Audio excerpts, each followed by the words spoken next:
Bismillahirrahmanirrahim. Assalamualaikum warahmatullahi wabarakatuh. Hello everyone. How are you today? I hope that you are going well. You are doing good. Alhamdulillah. Masya Allah. Wassalamu ala Rasulullah wa ala alihi wa sahbihi. Kembali lagi dengan saya Khairul Anwar dalam mata kuliah atau materi tentang pengajaran bahasa Inggris untuk anak-anak usia dini or teaching English to young learners.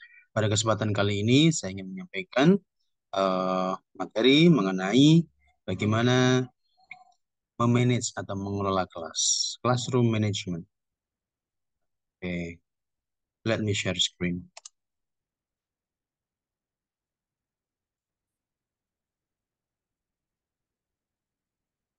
Teaching English to young learners, classroom management. Here we go. Classroom management. What is classroom management? Classroom management is the ways in which student behavior, movement, and interaction during lesson are organized and controlled by the teacher.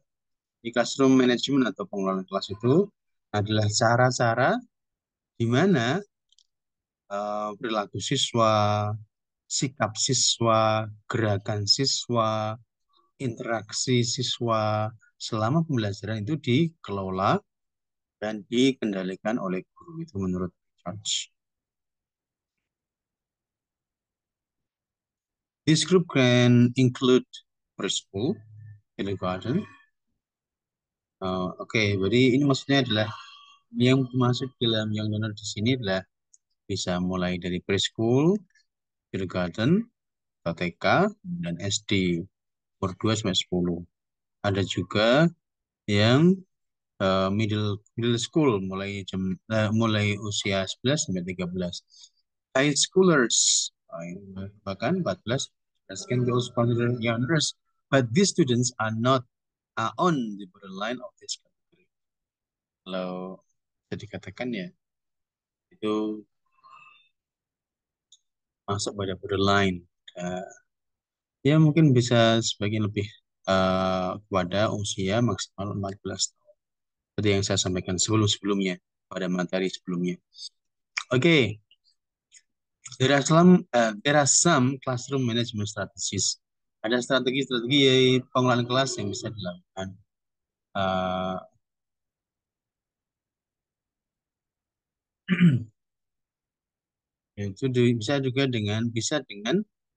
Bisa dengan diantaranya show enthusiasm, menunjukkan semangat. Bringing excited attitude to your classroom improves student interest, participation, and even learning.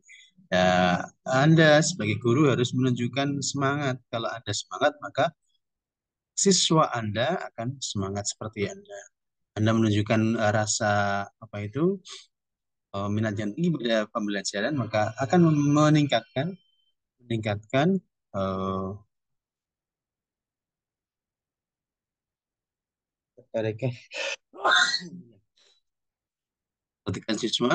minat siswa, partisipasi siswa pada pembelajaran. Kemudian prepare yourself. Anda perlu menyiapkan diri Anda sebelum melakukan pembelajaran atau melakukan pengajaran.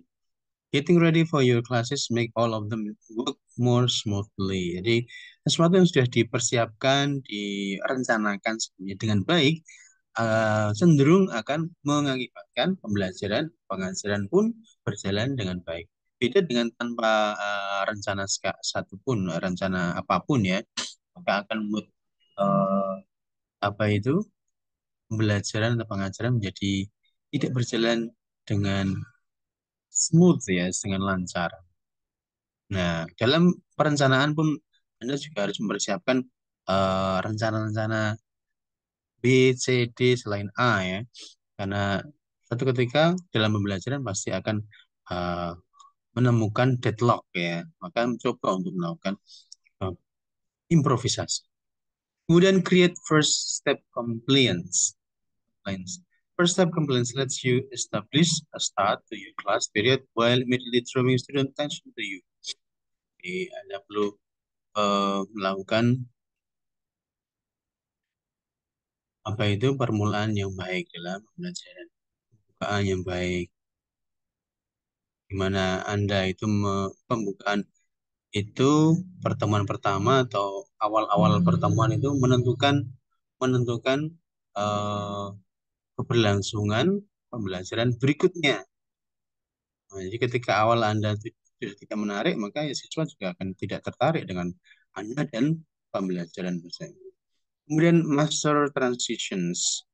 That change in years is crucial movement in every class. If you are going to lose student engagement, it's more likely to happen during a transition than any other moment. Anda harus paham bagaimana transisi mulai dari pembukaan, kemudian apa setelah itu ada harus siap mempersiapkan dengan baik.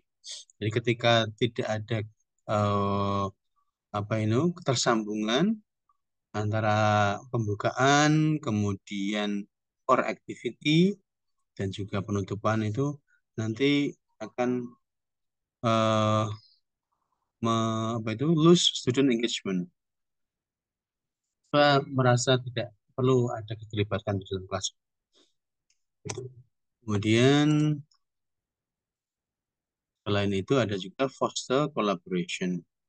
Collaboration and group work has always been a staple of education. Maka perlu dalam kelas itu strategi dalam mengelola ada juga yang namanya kolaborasi atau kelompok kerja. Maka maksimalkan itu. Jika itu maksimal, maka kelas pun akan berjalan dengan baik. Remember to play. All work and no play make students stressed out. Nah, maka Anda perlu persiapan dalam belajar itu ada setidaknya satu game yang itu dapat memecah kebuntuan ya sehingga anak tidak merasa stres atau merasa bosan dengan pembelajaran yang Anda sampaikan. Kemudian practice follow through. If you say you'll do something, they need to trust that you will follow through. Jadi,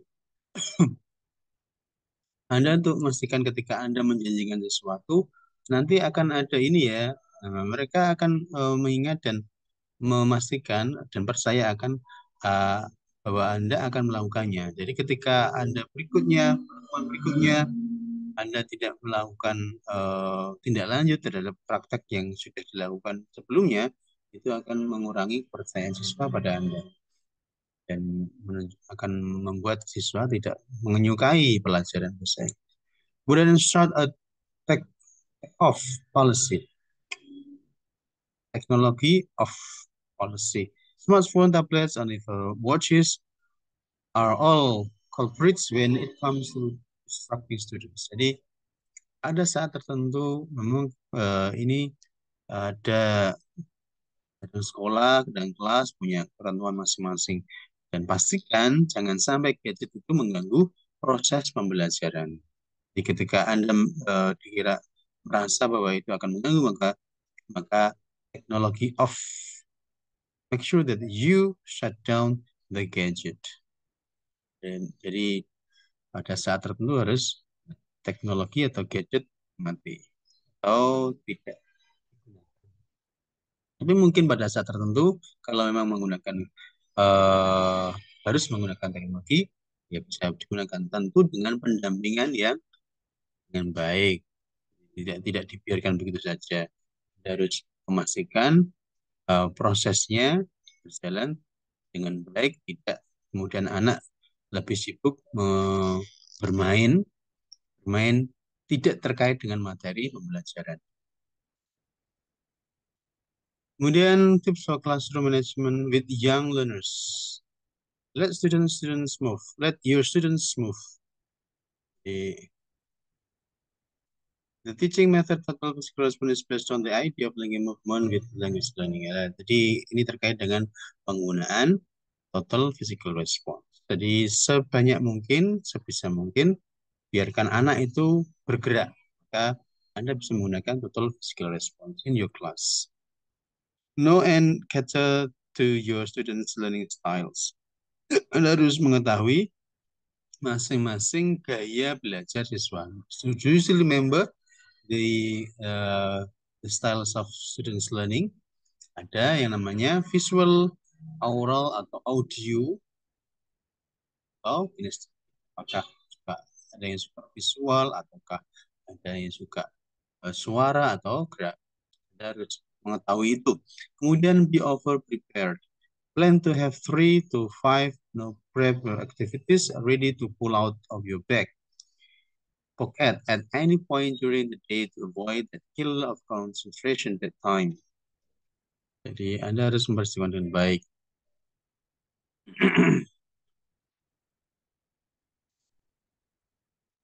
Pembelajaran Anda. Kemudian encourage your students to be independent learners. Anda bisa memotivasi siswa untuk menjadi pembelajar atau siswa yang independen. Seperti apa? Another way to ensure you don't have that time in your classroom is to offer students independent learning stations. Maksudnya adalah ketika Anda bisa memberikan mereka untuk melakukan kegiatan sendiri, independen, tidak pada saat tertentu tidak membutuhkan pendampingan Anda. Oke. Anda hanya perlu menyampaikan apa yang perlu mereka lakukan. Something like project-based learning. Kemudian keep in mind your students' attention span. Anda perlu memastikan siswa itu terus memperhatikan Anda. Ketika Anda melihat bahwa siswa itu tidak lagi perhatikan, maka Anda mencoba untuk melakukan ice breaking dan lain sebagainya. You'll have to move from one activity to the next quickly and smoothly. Ketika ada sesuatu yang Anda melihat siswa itu kurang tertarik atau sudah kelihatan bosan, cobalah untuk to move from one activity to next activity quickly and smoothly. Kemudian repeat activities. Kids like to do things they have done before. Repeat activities. Jadi jangan terlalu diulang-ulang terus ya. Pada saat tertentu ada perlu pengulangan-pengulangan. Jika Anda melihat bahwa aktivitas ini, kegiatan ini disukai anak, maka pada momen tertentu, pada hari-hari tertentu berikutnya, Anda bisa mengulanginya lagi. Karena anak kelihatan suka dengan apa yang sudah dilakukan pada aktivitas tersebut. Alright.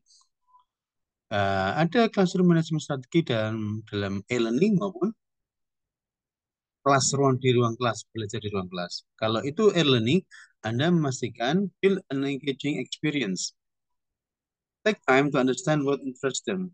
Anda perlu mengetahui, memahami apa yang membuat mereka tertarik.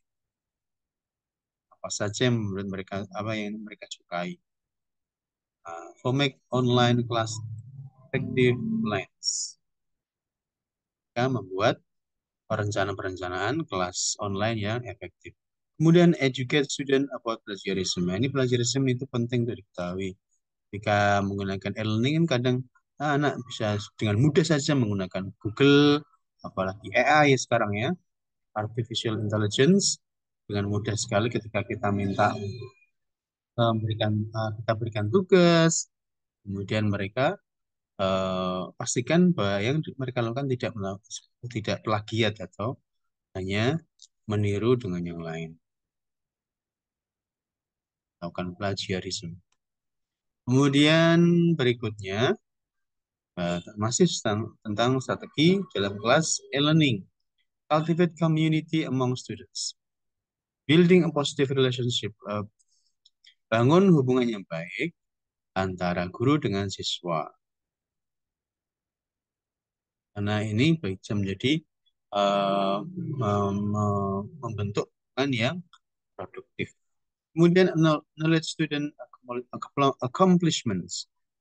Jadi ketika Anda mendapati siswa yang melakukan tugasnya dengan baik, maka Anda perlu memberikan reward.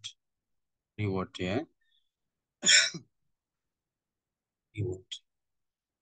Kemudian berikutnya masih classroom of e-learning. Establish communication norms. Setting norms for communication with teachers and between students will be crucial to classroom management online. Anda bisa menyeting mengelola komunikasi antara guru dan antara siswa, karena itu akan menunjukkan itu sangat penting bagi pembelajaran online. Kemudian establish and keep good routines. Keep maintaining consistency good routine in learning, seperti waktu pengumpulan tugas, memberikan feedback, and punishment penting untuk mempertahankan konsistensi dalam hal rutinitas yang baik dalam pembelajaran. Oke, di antara strategi dalam pengelolaan kelas, classroom management, Anda bisa menerapkan yang namanya reward and punishment. Reward and punishment, hadiah atau hukuman. Kira-kira menurut Anda reward itu dan punishment itu perlu nggak sih? Nah, menurut Marnon Musfirah, functions of reward are to improve students' attention. Ini reward ini berfungsi sebagai uh, cara agar dapat meningkatkan perhatian siswa. Wah, dia dapat reward. Nah, maka yang lain coba termotivasi untuk mungkin mendapatkan reward. Maka akan menjadi lebih perhatian terhadap pembelajaran. Ini dapat juga meningkatkan motivasi siswa untuk mengendalikan dan memodifikasi perilaku atau sikap siswa dan juga dapat mengembangkan students thinking during learning process. Jadi kita dapat meningkatkan apa itu pengetahuan atau pemikiran siswa dalam proses pembelajaran, selama proses pembelajaran. Sementara fungsi dari punishment atau hukuman itu untuk mengurangi atau mengendalikan sikap negatif siswa, perilaku negatif siswa. Untuk to keep class more kondusif, untuk membuat kelas lebih kondusif, produktif, aktif, dan membuat siswa lebih disiplin. Itu fungsinya reward and punishment. Kemudian still reward and punishment. Jadi guru menggunakan reward and punishment di awal, di proses, selama proses dan di akhir pembelajaran, di akhir pengajaran dan pembelajaran. Kemudian teachers, jadi guru punya beberapa alasan menggunakan reward. Di antaranya untuk mengetahui prestasi akademik siswa. Kemudian untuk dapat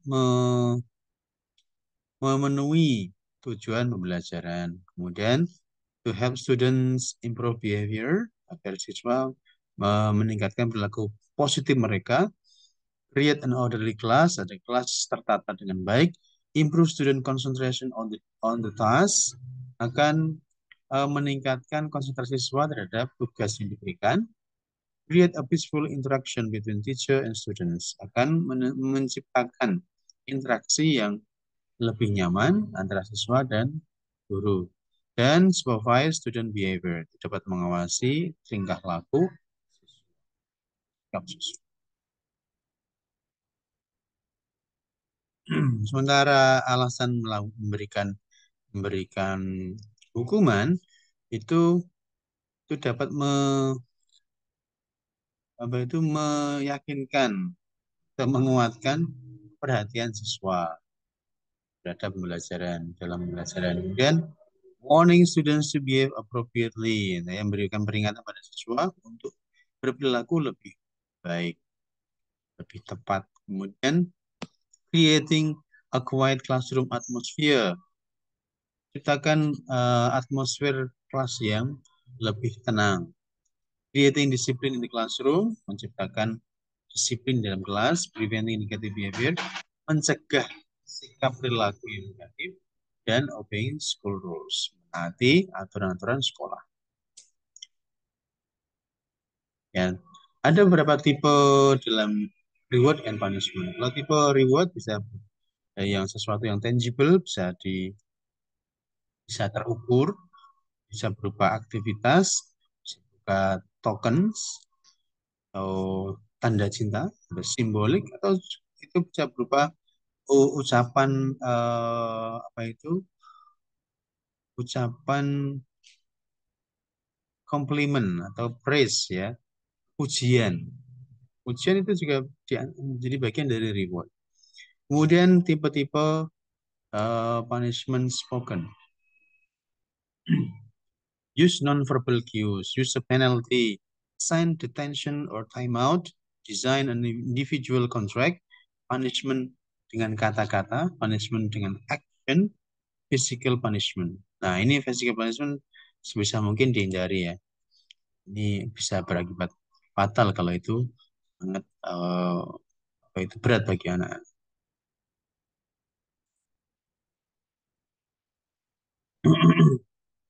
Ya, ini di antara alasan kurang lebih adalah untuk alasan menggunakan rewards and punishment ya, ya untuk menertibkan intinya sebenarnya. Menertibkan dan menarik perhatian siswa to attract students' attention. Dapatnya seperti itu ya. Memang reward and punishment dan juga praise, pujian itu ada kelebihan dan kelemahannya. Ketika anak-anak itu tidak mendapatkan reward, itu yang lainnya yang tidak mendapatkan itu akan merasa minder. Aku tidak disukai oleh guru, aku eh, paling buruk di kelas, tidak berprestasi dan sebagainya. Itu akan membuat siswa yang tidak mendapatkan reward akan menjadi minder di dalam kelas dan makan akan membenci. Kok yang dapat itu terus? Nah, maka ini bisa mungkin guru itu adil dalam pemberian reward ya. Jangan sampai hanya yang mendapatkan itu terus. Maka Anda perlu melihat sisi positif siswa yang kelihatan kurang, tapi dia punya kelebihan yang lain. Maka Anda bisa memberikan reward pada hal yang lebih itu. Pasti anak kan masing-masing punya kelebihan dan kekurangannya. Kemudian ketika Anda melihat ada anak yang kelihatan minder, cobalah untuk mendekati, kemudian memberikan apa itu semangat dan apa itu feedback yang tepat, proporsional, berikan pujian yang tepat, akan memberikan semangat dan motivasi pada siswa yang minder tersebut. Kemudian punishment ya, punishment tadi pastikan bahwa punishment itu tidak mencederai anak. Punishment itu untuk mengingatkan saja, tapi punishment itu ada dan perlu disampaikan di awal dalam proses pembelajarannya, di kontrak pembelajaran, bahwa ketika ini akan mendapatkan ini atau mendapatkan reward atau punishment. Itu disampaikan di awal. Sehingga anak itu sudah siap dan tahu resiko dan apa itu reward apa, resiko punishment atau reward apa yang akan mereka dapatkan ketika melakukan tes baik itu yang baik maupun yang tidak sesuai dengan aturan di kelas. Begitu juga dengan pujian ya, pujian atau praise and compliment itu ada kelebihan dan kekurangan. Maka ketika Anda memberikan pujian, berilah pujian yang tepat. Ketika anak bisa melakukan sesuatu dengan baik, maka you can say good, sangat baik, very good, excellent. Ini ketika anak Anda melakukan hal yang biasa-biasa saja, jangan sampai ketika seperti itu, dia melakukan hal biasa, tapi Anda memberikan pujian yang berlebihan. Itu tidak tepat ya. Karena anak akan, saya melakukan begini saja, dikasih pujian yang luar biasa. Maka pastikan Anda menyampaikan pujian secara jujur dan proporsional. Alright, we come to the last slide of this presentation on conclusion. One of the important things that teacher must do in the classroom is the teacher's ability to manage the classroom. Di satu hal yang penting dalam pembelajaran yang harus dilakukan oleh guru adalah dia harus bisa melakukan mengelola kelas. Di tujuan pengelolaan pengelolaan kelas ini adalah untuk menjaga, untuk menguatkan, membangun lingkungan yang baik untuk dapat meningkatkan prestasi siswa dan akan Jadi proses pembelajaran dan pengajaran itu akan memenuhi tujuan pembelajarannya. Classroom management will be effective. Jadi classroom management akan efektif kalau guru menyiapkan materinya dengan baik, mengendalikan sikap siswa dengan baik, memotivasi siswa selama proses pembelajaran. Maka siswa akan mampu mendapatkan nilai yang baik dalam ujian atau tes, kemudian dapat mengelola waktu mereka dengan efektif, menunjukkan tingkah laku, sikap yang positif, dan dapat berpartisipasi secara antusias dalam kelas dan Anda memberikan eh, mereka feedback atau timbal balik berupa reward for the appreciation for getting good activities atau juga hukuman kalau sebagai konsekuensi bahwa apa yang dilakukan oleh siswa itu tidak sesuai dengan aturan yang diterapkan di kelas dalam pembelajaran di kelas. Alright, thank you very much for your kind attention. Alhamdulillahirobbilalamin. Jadi apa yang sudah saya sampaikan ini mengenai pengelolaan kelas ya, baik itu kelas yang e-learning, kelas online maupun kelas yang face to face, tatap muka ya dengan anak-anak. Ya, Anda bisa menggunakan reward, punishment, and praise jika diperlukan. Anda harus mempersiapkan kelas Anda dengan baik antara transisi, mulai dari opening, core activity, dan the end atau closing ya. Alright, that was the last meeting, last material for our class of teaching English to young learners. I hope that you got the points from the first meeting until the 14th meeting. If you got a problem, you can tell me. We are going to have a discussion in the last meeting before final test. Sebelum final test kita ada diskusi ketika Anda menemukan masalah atau ada yang perlu ditanyakan, Anda bisa menyampaikannya di pertemuan sebelum UAS tersebut. Thank you very much again. Assalamualaikum warahmatullahi wabarakatuh.